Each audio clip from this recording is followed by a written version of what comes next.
made some changes to doing vanilla, and now I actually have something to talk about. So I did a study for about like 60 days, kind of disappeared. No updates to the channel on like, I don't know, like 90 days, but I have some good results and finally have something to actually talk about.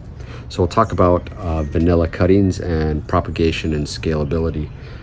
If you like the channel, give me a like, a subscribe, comment down below, ask me any questions, and together we can grow. During this time period, let's say May to August, in the Philippines or most tropical places that are near the equator, you have a lot of rain and you have a seasonal shift.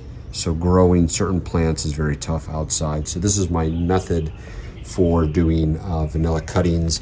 This is the traditional method where you just bury it in the ground and you just put the stem right in there. The problem that I don't like with this method, hopefully I have it here and I can show it, is that is the problem of this method, is that the soil gets very, very, very wet and then it ends up causing rot. We don't want that, so this is a waste. A method that I'm actually doing that's having a little bit better success over here, these are all successful, is if they aren't big, then they get pushed through. Where's that at? So what I've done is I've actually pushed the vine through so it doesn't get that constant wet exposure. That doesn't really work well, especially when you have exposure to the outside air. You need a covered spot to make sure that your soil isn't that wet. And that's what they talk about when they explain about well drained soil. We've had some good successes in growing the plants, but even fully developed plants like this created a new cutting. And then because of the amount of rain we get in tropical areas, this could be South Florida, any place like, again, like around the equator, you had two very, very good cuttings and that started to grow. They grew pretty well and then they fell off just due to the rain. So that's one of the big things I wanted to show. The next thing is we got vanilla teddytensis, but this one is still experiencing the same issue, even though I did it with, did I do it that? Yeah. So that one had the outdoor. So this one is just a bad cutting. It is starting to grow, you can see there. So what I'm gonna do is I'm gonna chop it right there and then rebury. Maybe I can get that one into the ground. What else are we having? We're having weird issues here where it's kind of stunting out. I think I have some Mosaic virus going on with this cutting. Even though it is growing, it did actually grow. It's having some weird curling. I don't know if that's just from past experiments or whatnot that's kind of going on there. I really don't know why it's doing that, but that is normally a sign of a Mosaic virus. It'll still grow, but will it produce for you really well? No, it won't produce for you. This one's another good example that I'll probably replace too. It just hasn't done anything in 3 months, even though I buried, readjusted, fertilized, and done everything. Hasn't done anything. Ripped out these two. There was no root growth on the bottom, no white roots. Now, this is the sadness. This one I thought was connected to that one that I mentioned. I was going to replace 3 today. This one had no root growth. So it should have already had root growth after about a 90-day window. There's no growth, so I'm confident of getting rid of any plant that hasn't done it. But in my zealous attempt to get rid of it, I caused damage. This is what healthy roots and what you want to look like when you plant your vanilla. We got 1, 2, 3, 4, 5, 6, and I didn't do my check. I didn't do my due diligence. I actually had the start of a new one right there, that one. We're gonna get this guy reburied, so we're gonna replace 2. I'm gonna check this one because that would be my next culprit to replace. I'll be a little bit gentler. Other than that, everything was fine, but yeah, this was a baby one I transplanted because this vine didn't do well as well. But one thing I did notice is that the thicker the vine, the easier it was to actually get it to do that. This is from cats. This is like the personal nursery before we go to the farm back here, but this is just straight Cocopeat drained with a slow release Osmocote or a triple 14 and then cuttings inside there. As you can see with just the amount of rain, this is like my leftover sacks that I have here that are filling out, and then they just kind of drain off. But one of the big things is that it's good to plant now because it really rinses your Cocopeat, so you don't have to spend as much time rinsing Cocopeat. The bad thing is that if you don't have really vigorous plants, then it's not going to work as well. So that's pretty much been the last like 3 months of the channel. Sorry, I haven't been around, not like I haven't stopped growing. I have been doing cucumber, melon, broccoli, cauliflower, and celery. We also had a huge disaster of our farm where it ripped off the greenhouse roofs.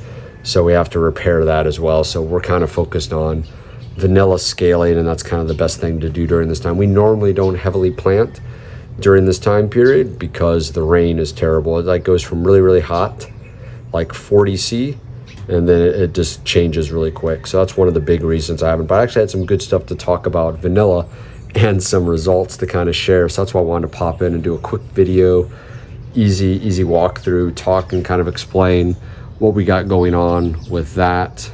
It's slow. You're not going to see much changes or any updates right now because it's just slow. Like I'm just kind of in the observing, monitoring. I really can't explain that this has to be, it's just not a happy plant. It has to be Mosaic. And then some of the other plants have started to grow at that part where at least something took off, but I'm still not overall impressed with that. This one being better than the other ones, but I'm going to replace this one. I'm going to replace that one. So I'm probably going to replace 3 plants and just throw these out because they're just not doing it. Like it's really weird how it kind of shrivels, and I don't like that. And then these I just have to prune back. But yeah, this method's worked really good. I've had decent success. I would say 50-50 based on the amount of bags I have left. I am doing planifolia and teddytensis, so I do have 2 types that are actually growing. Whether they survive will be another thing altogether.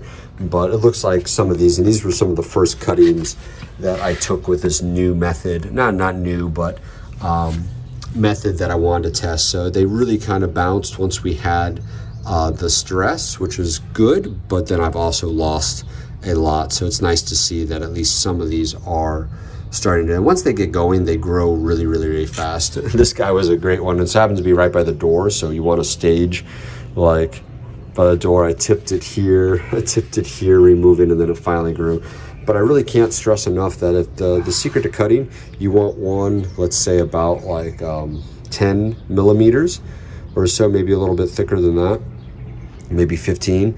But this has been the best cutting. I pulled it out a little bit because it does have a little bit of that soft rot. So you're always going to want to watch that. The only way you can do that is just keep it dry or cut it back.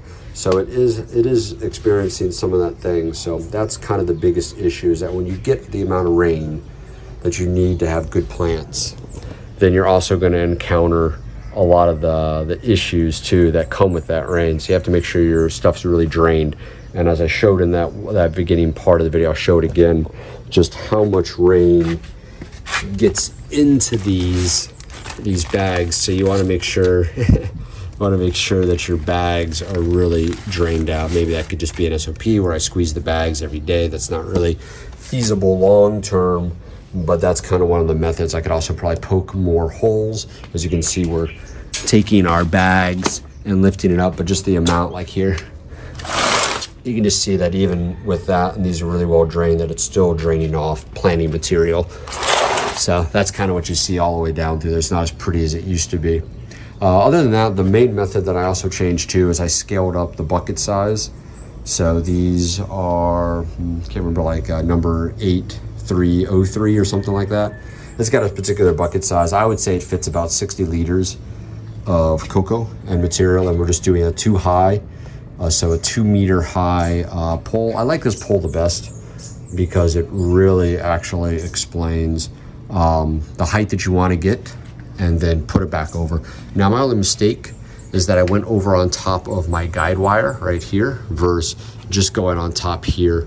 I find that if you can actually loop it this way, then you can move your plant. But again, as it gets bigger, it might need the top support of the guide wire. So that's kind of the other things that I looked at too. So yeah, pretty much that's about it. There's not any other crazy updates. Mainly just doing a simple spray every week. No insecticides, no fungicides. Pretty much natural, letting it go, because one, that's going to auto select the best ones.